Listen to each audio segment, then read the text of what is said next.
of getting people, first of all, stage one, addicted to technology that they hold, holdables, smartphones, tablets.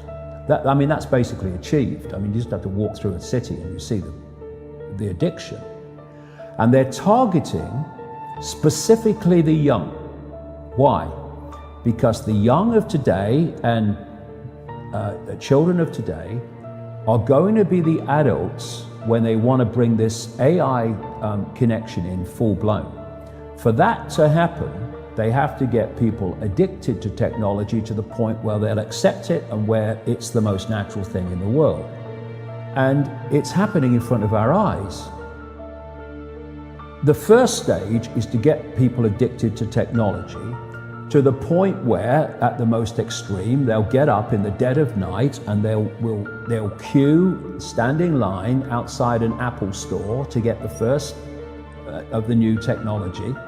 And what they want eventually, and not too distant into the future, is people basically lining up to be connected to AI. In the same way that people in Sweden now are having parties to celebrate someone being microchipped, right?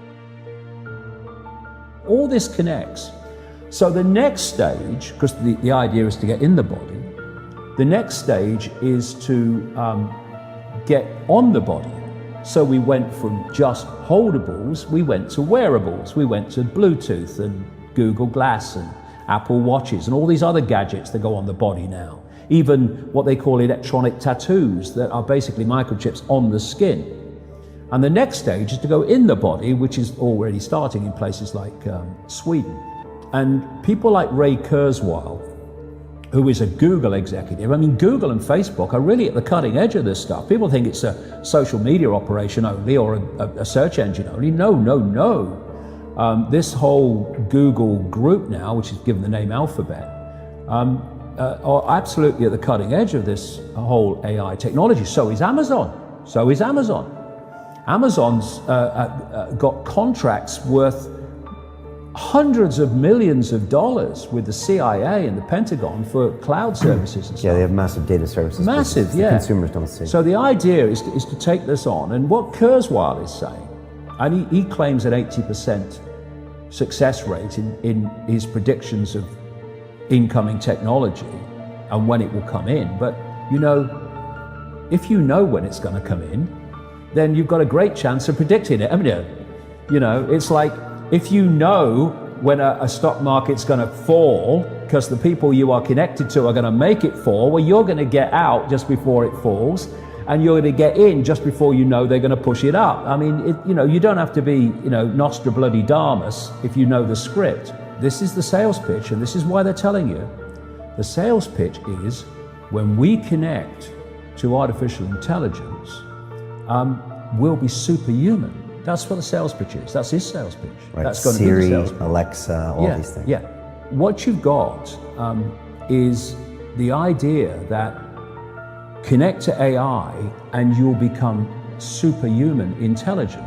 No, you'll become subhuman intelligent. You'll become a vehicle for artificial intelligence. And whoever controls artificial intelligence will control the perceptions of every mind that it's connected to. If you're going to make a physical connection with AI, you're not going to do that on a mass scale until you've made a psychological connection. And there is a process, a psychological process, which is known as preemptive programming. Preemptive programming is this. You're going to usher in a world that is so different, so dramatically different to what anyone's been used to, that you're going to have an obvious resistance purely by the chasm of difference between the world people are used to and the world you're taking them into. A resistance that says, hold on a minute, you want to do what? What? So you prepare them for it through preemptive programming. You put out a stream of movies out of elite-controlled Hollywood. You put out television programs, you put out books, you put out all these things. that basically portray the world you want to take people into. This is why you've seen so many movies about control by robots, control by technology, of synthetic humans.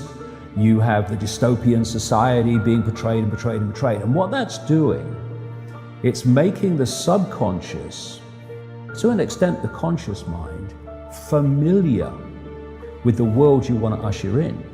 So when you literally start to bring it in, there's not that chasm that there would have been before. There is almost a familiarity with it because you prepared people by portraying it over and over again in movies. Another part of this psychological connection with artificial intelligence, so we'll accept the outcome that I've talked about, is these Alexas and these Echoes and these so-called office assistants or personal assistants. You start to interact with them as if they're human. And now they're bringing in internet-connected toys for kids, even little kids, and Barbie dolls that they can actually have conversations with artificial intelligence. They're now bringing in these robots that are these synthetic robots that are looking more and more like humans. A lot of them coming in from the East. And this is a whole psychological process of familiarizing us with artificial intelligence, to getting people to interact with it until it becomes the most natural thing in the world. By 2030, the connections will start to be made between artificial intelligence and the human brain. And the human brain will be connected to what he calls the cloud. Another name for this is the smart grid, basically to artificial intelligence. As time passes, artificial intelligence will be more and more of human thinking and human perception until basically it's the totality of human thinking and human perception, at which point we won't be human anymore in terms of the consciousness processes we are using today.